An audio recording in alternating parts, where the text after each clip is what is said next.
जो व्यक्ति हमेशा शांत रहता है वह परमानंद में डूबा रहता है, क्योंकि वो अपने मुंह को बंद रखता है। इसलिए आज हम आपको मौन की गहराई में कितना सारा आनंद छुपा हुआ है, ये एक प्रसिद्ध कहानी के माध्यम से बताएंगे। तो चलिए कहानी की शुरुआत करते हैं। दोस्तों, बहुत समय पहले की बात है। एक नगरी में एक गुरुवर जंगलों के बीच अपनी कुटिया बनाकर रहा करते थे। आसपास बहुत ही अच्छा वातावरण था, शांत वातावरण था। वहां जो कोई भी जाता था वह अपना दुख भूल जाता था। उस वातावरण की शांति में मन को एक असीम शांति प्राप्त होती थी, जिससे जो भी कोई वहां अपने दुख लेकर जाता वह उसे भूल जाया करता। एक दिन वह गुरु अपने कुछ शिष्यों को उपदेश दे रहे थे। वह कह रहे थे, हमें अत्यधिक कम बोलना चाहिए। हमारे पास 2 कान और 1 मुंह है। इसका अर्थ यह है कि हम जितना बोलते हैं उसका 2 गुना हमें सुनना चाहिए, और यही प्रकृति भी चाहती है। इसलिए उसने हमें इस रूप में ढाला है। इसलिए इस प्रकृति ने हमें 2 कान और 1 मुंह दिया है। तुमने देखा होगा कि इस प्रकृति में जिस भी पदार्थ की संख्या अत्यधिक है, उस पदार्थ की कीमत उतनी ही कम है, और जो पदार्थ बहुत कम है उसकी कीमत उतनी ही ज्यादा है। और यही नियम हमारी जीभा पर भी लागू होता है। हम जितना कम बोलेंगे, लोग हमारी बातों को उतना ही गहराई से समझेंगे, हमें उतनी ही गंभीरता से लेंगे। वह हमारी बात सुनेंगे, समझेंगे और हमारी इज्जत भी करेंगे। उन गुरु की यह बात सुनकर उन सभी शिष्यों में से एक शिष्य खड़ा हुआ और उसने उन गुरु से कहा है, गुरुवर, आपकी बातों को बीच में काटने के लिए क्षमा चाहता हूं, लेकिन मेरा एक प्रश्न है, क्या मैं आपसे पूछ सकता हूं? इस पर वह गुरुवर कहते हैं, अवश्य पूछो, तुम क्या पूछना चाहते हो? तभी शिष्य कहता है गुरुवर, यदि हम कम बोलेंगे तो हमारी बात सामने वाला किस तरह से समझ पाएगा? इस पर वह गुरुवर कहते हैं, तुम क्या कहना चाहते हो? तभी वह शिष्य उन गुरुवर से कहता है, गुरुवर, मान लीजिए कि मुझे किसी को उपदेश देना है और मैं उस उपदेश को थोड़ा ही बताता हूं, अर्थात कम बोलता हूं, तो भला वह उपदेश उन लोगों को किस तरह से समझ में आएगा? और यदि मैंने उनसे कम शब्द कहे, कम बातें कही, और उन लोगों को वह बात समझ नहीं आई, तो वो लोग मुझे गलत समझेंगे, या फिर यह भी हो सकता है कि वो लोग मेरी बातों का गलत मतलब निकाले। और हमने अक्सर अपने आसपास यह भी देखा है कि जब भी कोई झगड़ा करता है, मारपीट करता है, ऐसे समय पर जो व्यक्ति शांत रहता है, कम बोलता है, लोग उसे डरपोक समझते हैं, उसे मारते पिटते हैं, उसे डरपोक समझकर उसका उपहास करते हैं, अपशब्द कहते हैं, लेकिन वह कम बोलने वाला व्यक्ति उनसे कुछ नहीं कह पाता। इसीलिए है गुरुवर, तो ऐसे समय पर भी क्या हमारा शांत रहना उचित होगा? तभी वह गुरुवर मुस्कुराने लगे और अपने उस शिष्य से कहते हैं, मैं तुम्हें एक कहानी सुनाता हूं। इस कहानी के जरिए तुम्हें तुम्हारे सभी सवालों के जवाब मिल जाएंगी। इस कहानी को बड़े ही ध्यानपूर्वक सुनना और इसे समझने का प्रयास करना। बहुत समय पहले की बात है। एक छोटा सा राज्य था। उस राज्य का राजा अत्यधिक धनवान था। उसके पास किसी चीज की कोई कमी नहीं थी। उसका परिवार, उसका राज्य बहुत फला फूला हुआ था। प्रजा अपने राजा से बहुत खुश थी। प्रजा हमेशा अपने राजा का गुणगान किया करती थी। एक दिन वह राजा भरे राज्य दरबार में यह ऐलान करता है कि जो भी व्यक्ति मेरे मन की बात मुझे साफ और स्पष्ट तौर पर बता देगा, मैं उसे 100 सोने के सिक्के इनाम में दूंगा। राजा ने जो यह ऐलान किया था, यह बात पूरे राज्य में फैल गई। राज्य के हर कोने से बड़े बड़े विद्वान, बड़े बड़े साधु, बड़े बड़े पंडित, बड़े बड़े ज्ञानी सभी राज दरबार में उपस्थित होने लगे। कोई कहता कि है राजन, आप बहुत धनी है, तो कोई कहता आप बहुत विद्वान हैं। कोई उनकी राज्य की प्रशंसा करता, तो कोई उनकी वीरता की गुण गाता।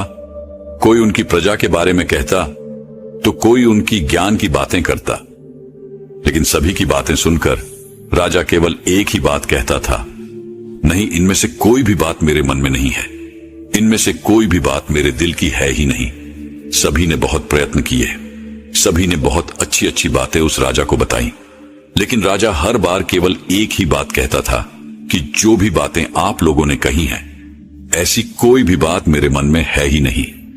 ये बात सुनकर वहां पर उपस्थित सभी लोग बहुत निराश हो चुके थे। किसी को कुछ समझ नहीं आ रहा था कि आखिर राजा के मन में क्या चल रहा है।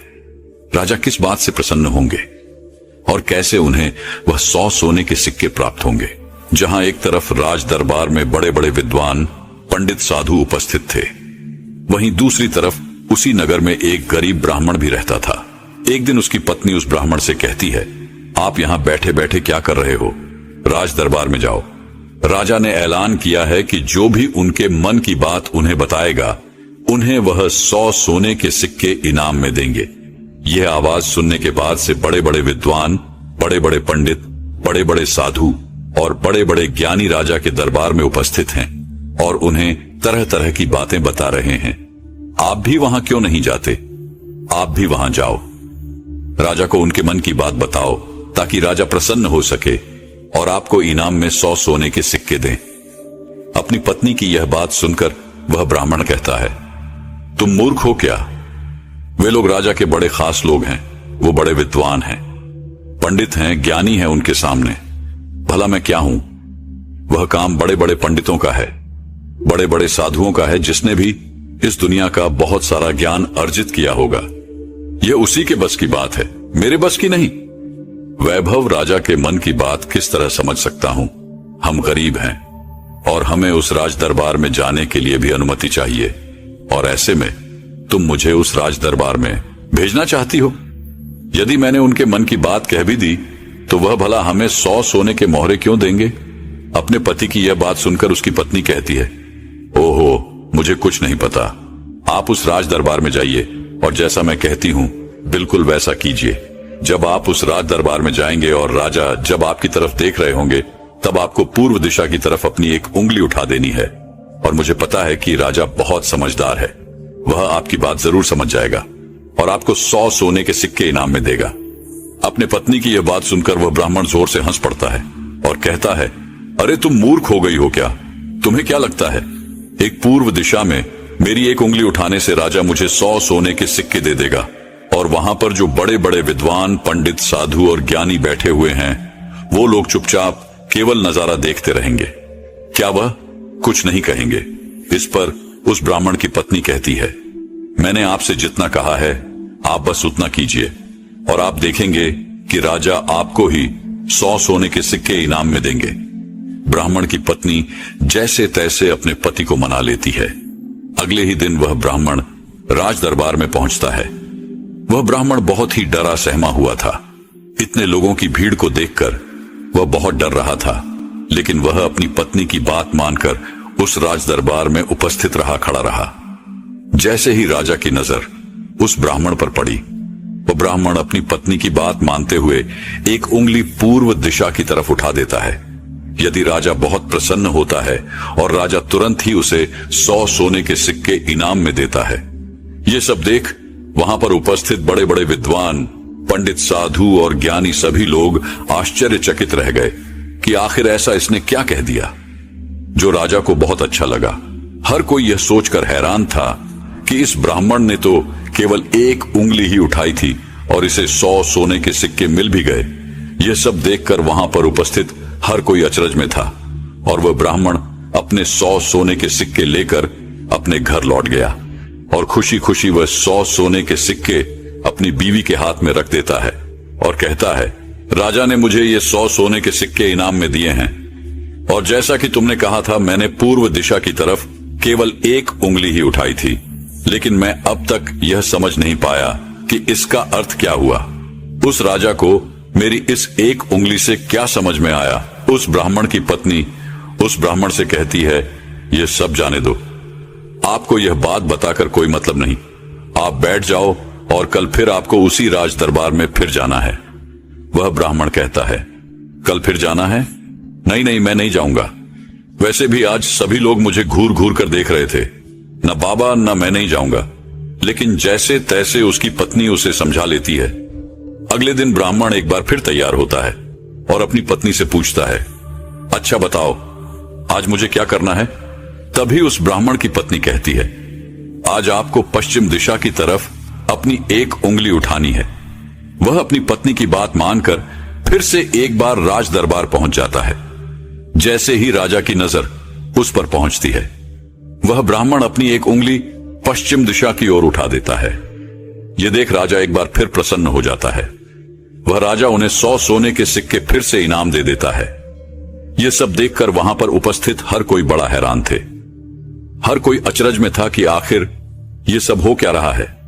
हम यहाँ पर अच्छी अच्छी बातें बता रहे हैं, राजा को तरह तरह का ज्ञान दे रहे हैं, लेकिन राजा उससे प्रसन्न नहीं हो रहे। और यह ब्राह्मण है कि केवल एक उंगली उठाता है और राजा उसकी बातों से खुश हो जाते हैं, उसे 100 सोने के सिक्के ही इनाम में दे देते हैं। और तो और ये कुछ बोलता भी नहीं, चुपचाप आता है, उंगली उठाता है, इनाम लेता है और चला जाता है। हर कोई केवल बस यही जानना चाहता था कि आखिर उस ब्राह्मण को ऐसा कौन सा ज्ञान है जो उनके पास नहीं। अगले दिन फिर से वह ब्राह्मण राज दरबार में आता है और अब की बार वह अपनी उंगली उत्तर दिशा की तरफ उठाता है और अब की बार भी राजा प्रसन्न होकर उसे 100 सोने के सिक्के इनाम में देते हैं। ये सब देख देख कर वहां पर उपस्थित हर बड़ा से बड़ा विद्वान थक चुका था। उन्हें कुछ भी समझ नहीं आ रहा था कि आखिर एक उंगली उठाने से राजा किस तरह से प्रसन्न हो जा रहे हैं। यह बात देखकर हर किसी ने यह तय किया कि अब यदि उंगली उठाने से ही उन्हें इनाम मिल सकता है तो वह राजा के सामने बड़ी बड़ी बातें क्यों करें, बड़ा बड़ा ज्ञान राजा को क्यों बताएं। उससे अच्छा है कि वो सब मिलकर एक ही दिशा की तरफ उंगली उठाएंगे। सभी ने मिलकर यह तय कर लिया था।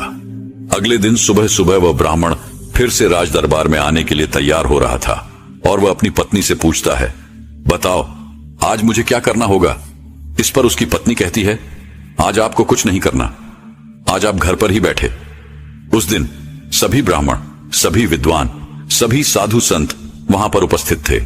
राजा के आते ही सब खड़े हुए। जैसे ही राजा की नजर उनसे मिली, सभी ने दक्षिण दिशा की तरफ अपनी उंगली उठा दी। यह देखकर राजा को बड़ा क्रोध आया। राजा ने गुस्से में सभी पंडितों को, सभी विद्वानों को कारावास में डलवा दिया। और यह देखकर वहां पर उपस्थित हर बड़ा से बड़ा विद्वान आश्चर्यचकित था। वो हैरान था कि आखिर हमने ऐसी क्या गलती कर दी। जब वो ब्राह्मण अलग अलग दिशाओं में अपनी उंगली उठाता है तो उसे 100-100 सोने के सिक्के इनाम में मिलते हैं, और आज जब हमने एक साथ एक ही दिशा की तरफ अपनी उंगली उठाई तो हमने क्या गलत कर दिया। भला राजा क्या समझ रहा है। ऐसा कौन सा ज्ञान है, ऐसा कौन सा राज है जो हम नहीं जानते, जिसके बारे में हम में से किसी को कुछ नहीं पता। यह उंगली करने वाला कौन सा नया ज्ञान है जो हमने आज तक नहीं सीखा, जिसके बारे में हम में से किसी को आज तक कुछ नहीं पता। जब उन विद्वानों की पत्नियों को यह पता चला कि राजा ने उन्हें कारावास में डाल दिया है, तब उनकी पत्नी राजा के पास विनती करने आई कि वे उन्हें छोड़ दें। उनसे गलती हो गई, लेकिन राजा ने किसी की एक न सुनी। और जब उन सभी को यह लगने लगा कि राजा उनके पतियों को नहीं छोड़ने वाले, तो वे सभी उसी ब्राह्मण के पास पहुंचे और वहां जाकर वो उनसे विनती करने लगे कि वह उनके पतियों की मदद करे, उन्हें कारावास से बाहर निकाले। राजा ने उन्हें कारावास में डाल दिया है और हमने उनसे कई बार विनती की, आग्रह किया कि वो उन्हें छोड़ दे, उनसे गलती हो गई, लेकिन राजा ने एक न सुनी। इसलिए हम सभी आपके पास आए हैं, कृपया हमारी मदद करें। उस ब्राह्मण ने और उसकी पत्नी ने सारी बातें ध्यानपूर्वक सुनी। उसके बाद उस गरीब ब्राह्मण की पत्नी राज दरबार जाती है और जैसे ही राज दरबार में राजा की नजर उस गरीब ब्राह्मण की पत्नी पर पड़ती है तो राजा अपनी 2 उंगलियां खड़ा करता है और तभी वह ब्राह्मण की पत्नी अपने पैर पर ताली मारती है। यह देखकर राजा तुरंत ही अपने अधिकारों को आदेश देता है कि जाओ, उन सभी को कारावासियों से बाहर निकालो। ये सब देखकर वहां पर जो उपस्थित पंडित थे, उनकी हैरानी का कोई ठिकाना नहीं रह गया था। उन्हें यह समझ ही नहीं आ रहा था, क्या आखिर यह कौन सी विद्या है, यह कौन सा ज्ञान है। कभी वह ब्राह्मण एक उंगली खड़ी करता है, कभी राजा 2 उंगलियां खड़ी करता है और कभी यह ब्राह्मण की पत्नी अपने टांगों पर ताली पीटती है। आखिर ये सब चल क्या रहा है, आखिर ये सब हो क्या रहा है। सभी मिलकर यह तय करते हैं कि इसका जवाब तो हमें वह गरीब ब्राह्मण ही देगा। इसलिए सभी मिलकर उस गरीब ब्राह्मण के घर पहुंचते हैं और उन सभी पंडितों में से एक पंडित उन गरीब ब्राह्मण से कहता है, आप ही हमें बताइए, यह कौन सी विद्या है जो हम नहीं जानते। आपको भला राजा ने इतनी बार इनाम क्यों दिया, और जब हमने एक दिशा में उंगली उठाई तो हमें कारावास में डाल दिया, और जब हमारी पत्नियां हमें छुड़ाने आई, उन्होंने राजा से विनती की, राजा से आग्रह किया कि वह हमें छोड़ दें, लेकिन राजा ने उनकी एक ना सुनी। और जब आपकी पत्नी उसी राज दरबार में आती है तो उनके केवल एक आदेश पर, उनके केवल एक इशारे पर राजा हमें कारावास से छोड़ देता है। आखिर यह सब हो क्या रहा है? आखिर आपने यह सब कैसे किया? क्या आप हमें भी यह ज्ञान दे सकते हैं? क्या आप हमें भी यह विद्या सिखा सकते हैं? उन सभी की यह बात सुनकर तो ब्राह्मण उन सभी से कहता है, इसमें मैंने कुछ नहीं किया है, ये सब तो मेरी पत्नी का किया धरा है। ये सब ज्ञान तो उसने ही मुझे दिया है, और उसने जैसा मुझसे कहा मैं वैसा करता चला गया।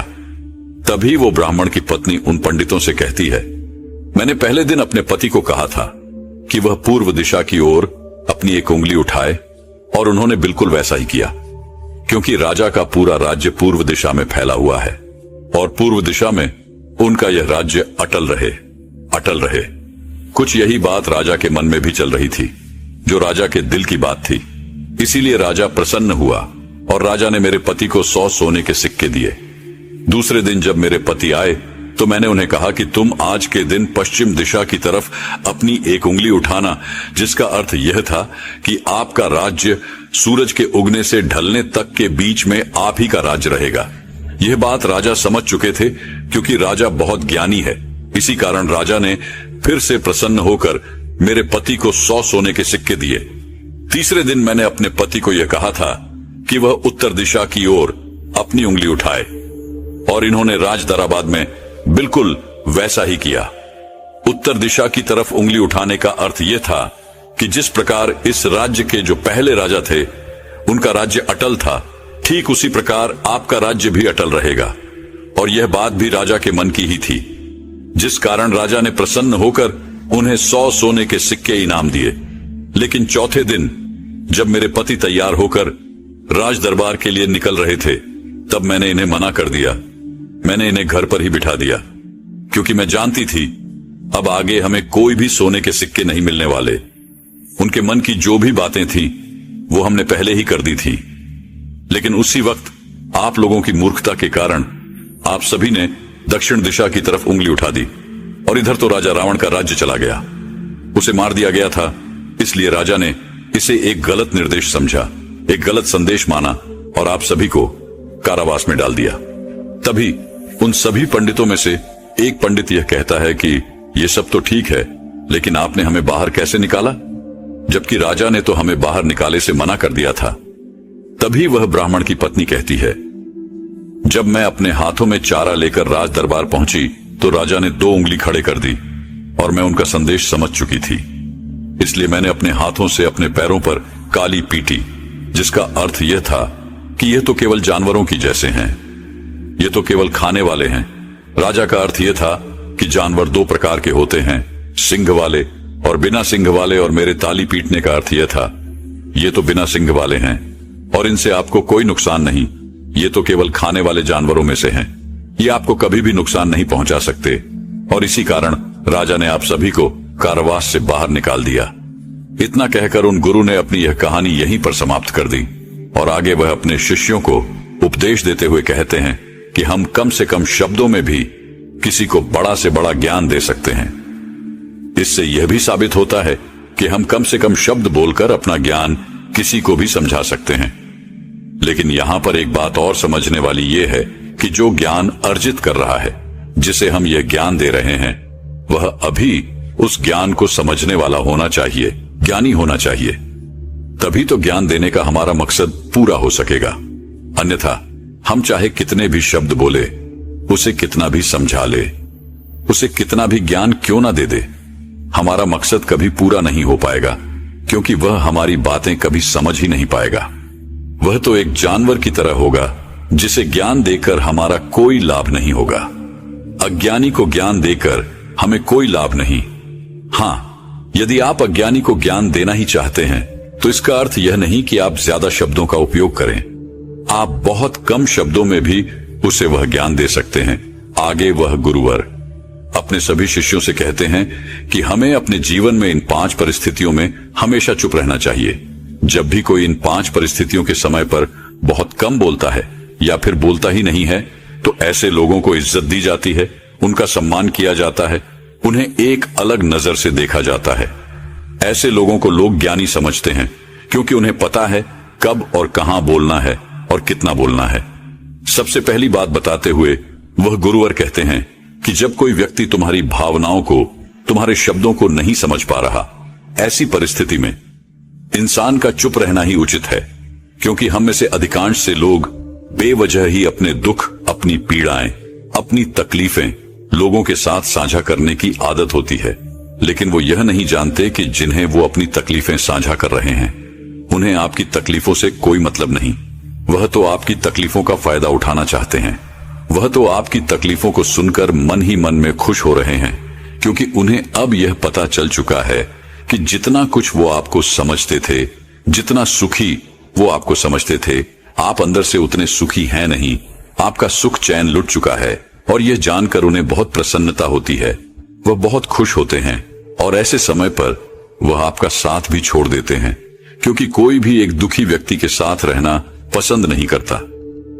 इसलिए जब भी ऐसी कोई परिस्थिति आए, जब आपको लगे कि मुझे अपनी भावनाओं को, अपने शब्दों को किसी के साथ साझा करना चाहिए, तो ऐसे समय पर आप अपने कुछ करीबी खास परिवार के सदस्य हो या फिर कुछ ऐसे खास मित्रों से अपनी बात साझा कर सकते हैं जिन पर आपको पूरा यकीन हो। और अन्यथा यदि आप किसी और के साथ अपने मन की यह बातें साझा करेंगे तो वो लोग आपको बेवकूफी समझेंगे और ऐसे समय पर आप केवल मजाक के पात्र ही बनेंगे। दूसरी जगह जहां पर हमें चुप रहना चाहिए, जब हमें किसी विशेष मौके के बारे में अधूरी जानकारी हो, किसी विशेष घटना के बारे में जब हम नहीं जानते, जब हमें अधूरा ज्ञान हो, तो ऐसे मौके पर हमेशा चुप रहना चाहिए। हम में से अधिकांश लोगों को यह शौक होता है कि वे अपने ज्ञान का प्रदर्शन करें, लेकिन अधिकांश लोगों को आपने देखा होगा कि उन्हें उस विषय के बारे में अधूरा ज्ञान होता है, जिस कारण वह हर समय लोगों के बीच मजाक का पात्र बनते हैं। लोग उनकी खिल्ली उड़ाते हैं, उनका मजाक बनाते हैं और ऐसे व्यक्तियों को लोग कभी गंभीरता से नहीं सुनते, उन्हें कभी गंभीरता से नहीं लेते। जो भी बातें हमने इधर उधर से सुनी है, जिनका हमें ज्ञान नहीं है, उन बातों को लेकर हमें कभी भी दूसरों को नहीं समझाना चाहिए, ना ही अपनी बातों को दूसरों से मनवाना चाहिए। आगे गुरुवर अपने शिष्यों को तीसरी बात बताते हुए कहते हैं, जब कोई इंसान किसी दूसरे व्यक्ति की बुराई कर रहा हो तो ऐसे समय पर तुम्हें चुप रहना चाहिए, क्योंकि ऐसा व्यक्ति कभी किसी का नहीं होता। तुम जिस नकारात्मक बातों का हिस्सा बनने जा रहे हो, वह नकारात्मक बातें तुम्हारे मन में प्रवेश करती चली जाएंगी और धीरे धीरे यह नकारात्मक बातें तुम पर हावी होने लगेंगी और फिर तुम भी उसी की तरह नकारात्मक बातें सुनने लगोगे, सोचने लगोगे और करने लगोगे। इसीलिए कभी भी इन चीजों का हिस्सा न बने, क्योंकि जो व्यक्ति तुम्हारे सामने किसी तीसरे व्यक्ति की बुराई कर रहा है, ऐसा जरूरी नहीं कि वो तुम्हारी बुराई उस तीसरे व्यक्ति के सामने ना कर रहा हो। ऐसे व्यक्ति कभी किसी के नहीं होते, वह पीठ पीछे एक दूसरे की बुराई करते ही रहते हैं। इसलिए जब भी कोई व्यक्ति तुम्हारे सामने किसी तीसरे व्यक्ति की बुराई कर रहा हो, तो तुम्हें उसकी बातें केवल ध्यानपूर्वक सुननी है, लेकिन उस पर कोई भी प्रतिक्रिया नहीं देनी। आगे वह गुरुवर अपने शिष्यों को अगली बात बताते हुए कहते हैं, जब कोई व्यक्ति तुम पर गुस्सा कर रहा हो, तुम पर चिल्ला रहा हो, तुम्हारा अपमान कर रहा हो, तुम्हें अपशब्द कह रहा हो, ऐसे वक्त पर तुम्हें शांत रहना चाहिए, चुप रहना चाहिए, क्योंकि तुम्हारे मौन से बड़ा और कोई हथियार नहीं। तुम चुप रहकर उसके सभी सवालों का जवाब उसे दे सकते हो, और तो और तुम चुप रहकर उसके गुस्से को शांत करने में उसकी मदद भी कर सकते हो, और ऐसा करने से तुम इस परिस्थिति को और बिगड़ने से बचा सकते हो। और देखना, जब गुस्सा करने वाला व्यक्ति शांत होगा, जब उसका गुस्सा शांत हो जाएगा, तो उसे अपनी गलती का एहसास भी होगा और वह तुमसे माफी भी मांगेगा। इसलिए तुम्हें ऐसे जगहों पर चुप रहना चाहिए, किंतु तुम्हें हर जगह पर चुप भी नहीं रहना चाहिए। जब तुम्हें लगे कि कोई व्यक्ति गलत कर रहा हो, तो उसका विरोध कर शांत मत रखो, क्योंकि यदि तुम ऐसी परिस्थिति में चुप रहोगे तो वह तुम्हें कमजोर समझेगा, तुम्हें डरपोक समझेगा और तुम्हारे इस कमजोरी का फायदा भी उठाएगा। गुस्से का ये जो तरीका है, ये केवल अपनों के साथ ही अच्छा है, जैसे तुम्हारा परिवार, सगे संबंधी, तुम्हारे खास मित्र, लेकिन हर इंसान के सामने तुम्हें ऐसे नहीं रहना। यदि तुम्हारे साथ कोई गलत कर रहा हो, तो इसका जवाब तुम्हें उसे अवश्य देना चाहिए। आगे वह गुरुवर अपने शिष्यों को पांचवी बात बताते हुए कहते हैं कि जब कोई व्यक्ति अपने मन की बात, कोई घटना या कोई दुख भरी बातें तुम्हारे साथ साझा कर रहा हो, तो ऐसी स्थिति में हमें चुप रहकर ध्यानपूर्वक उसकी सारी बातें सुननी चाहिए।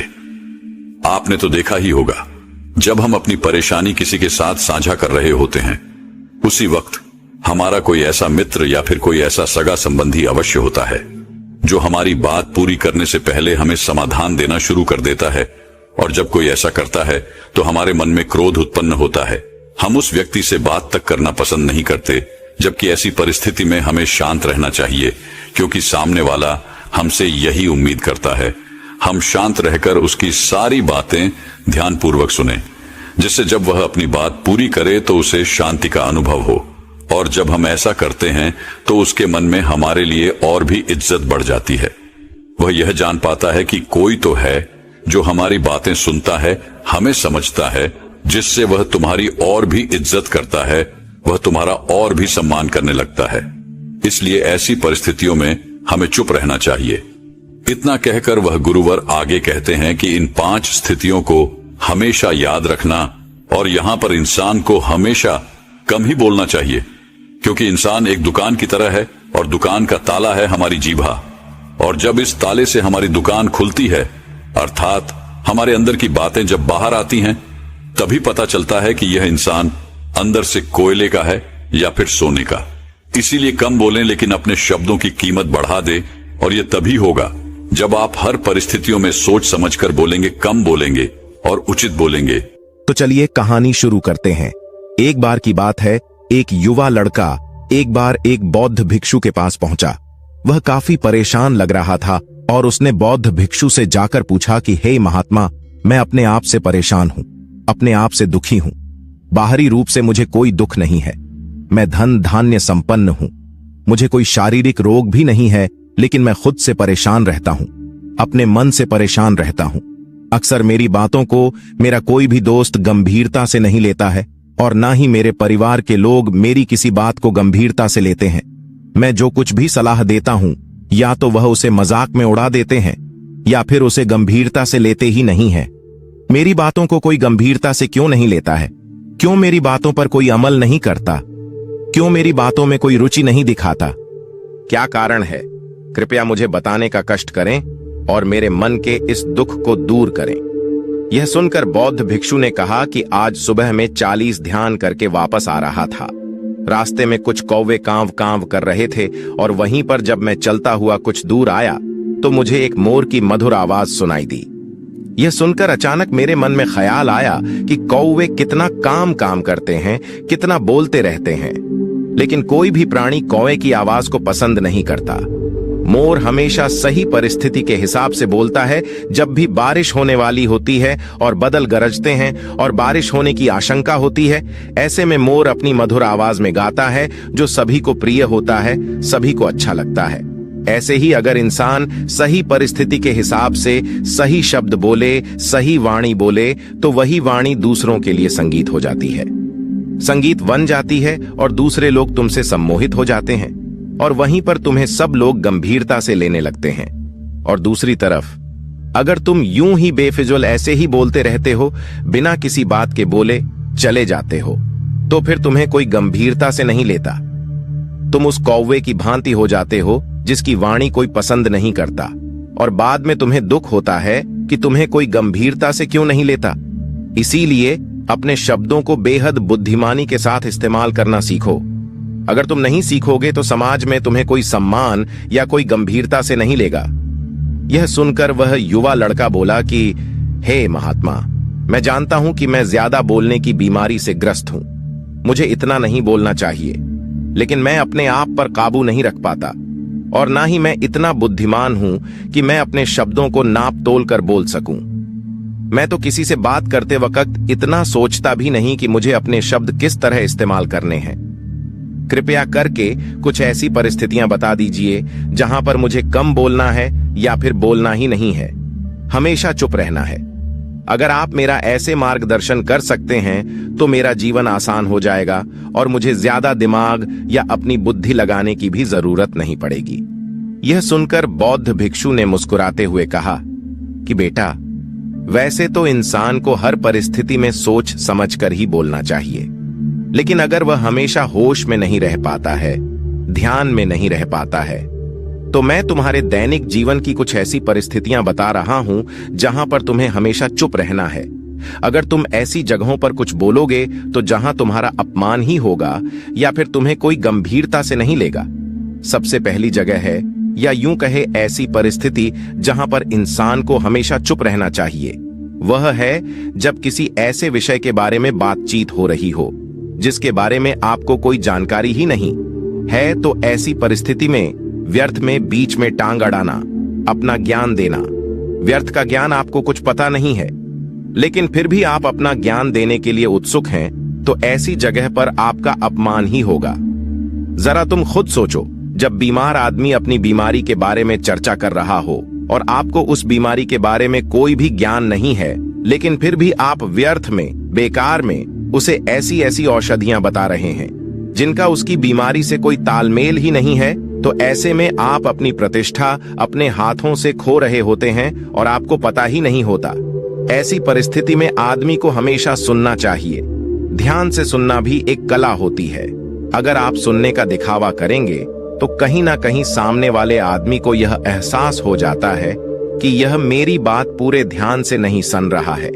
इसीलिए जब आपको किसी विषय के बारे में पूरी तरह से जानकारी ना हो तो वहां पर केवल अपने कान लगाना ही ज्यादा महत्वपूर्ण होता है, ज्यादा जरूरी होता है। आप उस इंसान की बातें ध्यान से सुन सकते हैं और इसी बीच आप दोनों के बीच एक संबंध पैदा होगा और उस संबंध सच्चा होगा क्योंकि आपने उसके बात को बड़े ही ध्यान से सुना है। और इस बात का पता सामने वाले को भी होता है, तो हम बिना कुछ बोले सिर्फ सुनने मात्र से किसी को अपना दोस्त बना लेते, अपना मित्र बना सकते हैं। इस बात को हमेशा ध्यान में रखना। दूसरी जगह जहां ईशान को हमेशा चुप रहना चाहिए वह है खाना खाते वक्त खाना। इंसान को हमेशा चुप रहकर खाना चाहिए, मौन रहकर खाना चाहिए। महात्मा बुद्ध और उनके भिक्षु हमेशा चुप रहकर भोजन करते हैं, शांत भाव से भोजन करते हैं, परिपूर्ण होकर भोजन करते हैं, पूरी तरह से करते हैं। एक एक टुकड़े का स्वाद लेकर भोजन करते हैं और ऐसा भोजन जब आपके शरीर में पहुंचता है तो वह आपके अंग अंग तक ऊर्जा पहुंचाता है। अक्सर हम भोजन करते वक्त कुछ ना कुछ बोलते रहते हैं, कुछ ना कुछ सुनते रहते हैं, लेकिन मौन रहकर पूरा स्वाद लेकर उस भोजन को कभी नहीं करते। हम उस भोजन को करते वक्त आधे अधूरे ही रहते हैं और इसीलिए हमारा शरीर रोगों से ग्रस्त हो जाता है। जरा तुम खुद सोचो, बौद्ध भिक्षु हमेशा भिक्षा लेकर भोजन करता है और भिक्षा भी कितनी बिल्कुल मामूली सी, और वह भी एक वक्त। तो एक वक्त भोजन करने के बाद भी वह इतने स्वस्थ रहते थे, इतने उत्साह, जोश और आनंद से भरे होते थे। और हम तो इतना खाना खाते हैं, इतने सारे भोजन की सामग्री हमारे लिए उपलब्ध होती है, लेकिन हमारे शरीर में कोई ऊर्जा नहीं होती। इसका सबसे बड़ा कारण होता है कि हम अपना भोजन होश में नहीं करते हैं, परिपूर्ण होकर नहीं करते हैं, मौन रहकर नहीं करते हैं। इसीलिए अपना भोजन हमेशा मौन रहकर ही करो। तीसरी जगह जहां पर अगर आपने चुप रहना सीख लिया तो इसका मतलब यह है कि आपने अपने ऊपर विजय हासिल कर ली। जी हाँ, गुस्से में शांत रहना या चुप रहना इतना आसान नहीं होता है। अक्सर हम गुस्से से भरकर कुछ ऐसे शब्द या अपशब्द बोल जाते हैं जिसका पछतावा हमें हमेशा बाद में होता रहता है, लेकिन जुबान से निकला हुआ शब्द वापस नहीं हो सकता, उस शब्द को मिटाया भी नहीं जा सकता। अब वह जिंदगी भर हमारे दामन से जुड़ चुका है और वह गुस्से में बोला गया। अब शब्द हमारे मन को समय समय पर बेचैन करता रहता है, दुखी करता रहता है, लेकिन गुस्से के वक्त चुप रहना सीखना भी एक बहुत बड़ी कला होती है। गुस्से में आदमी का अपने ऊपर काबू कहाँ रहता है, अपनी इंद्रियों को वश में कहाँ रख पाता है। इसीलिए इस कला को आप तभी सीख सकते हैं जब आप गुस्सा भी होश में रहकर कर पाए। जब भी आपको गुस्सा आए, आपके दिमाग में सिर्फ एक ही बात आए कि मुझे चुप रहना है, मुझे किसी से कुछ गाली गलौच नहीं करना, किसी को कोई अपशब्द नहीं बोलना। और जब यह विचार गुस्से के साथ छूट जाता है और धीरे धीरे यह आदत बन जाता है, तो आप अपने गुस्से को भी काबू में करना सीख जाते हैं। जब भी कभी गुस्सा आए तो किसी को कुछ बोलने की बजाय कुछ शारीरिक व्यायाम करना शुरू कर, उछलना, भागना, दौड़ना, जिम करना, कुछ अजनबी। आप ऐसा व्यायाम कर सकते हो जिसमें आपका शरीर थक जाए। आप पाएंगे कि जब आपका शरीर थक जाता है तो आपका मन भी शांत हो जाता है।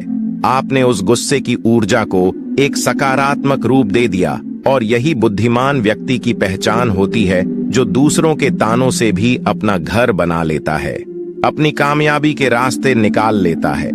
वही सच में बुद्धिमान आदमी है। जो जहर को भी दवा बनाकर इस्तेमाल करना सीख जाए, वही असली बुद्धिमान होता है।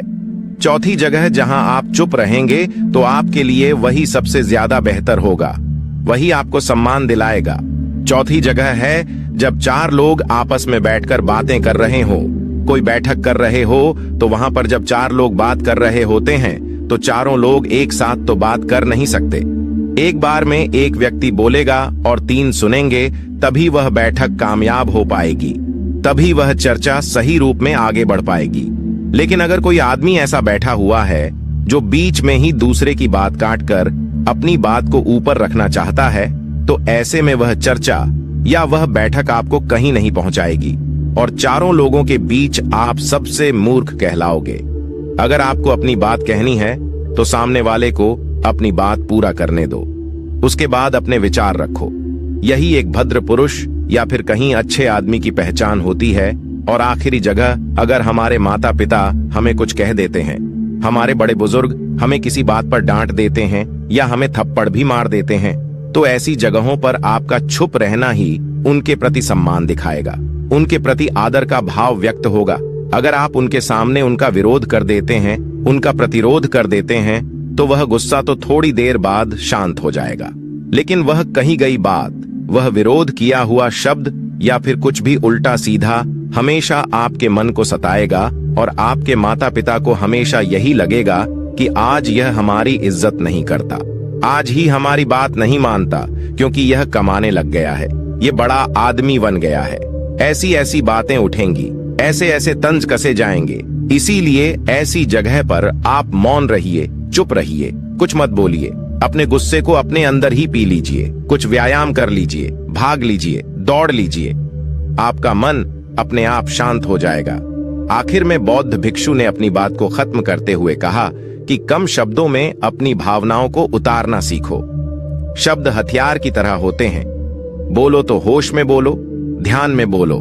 जीवन शैली ऐसी बना लो कि आप जब भी बोलो पूरे होश में रहकर बोलो, पूरे आनंद के साथ बोलो, पूरे प्रेम के साथ बोलो। ऐसी वाणी बोलो जो दूसरे के दिल को ठंडक पहुंचाती हो, दूसरे के मन को भी शांत कर देती हो, और वह तभी संभव है जब आप प्रतिपल होश में रहकर बोले। इसके बाद वह युवा लड़का बौद्ध भिक्षु के सामने नतमस्तक हो गया और उनको प्रणाम करते हुए अपने घर वापस लौट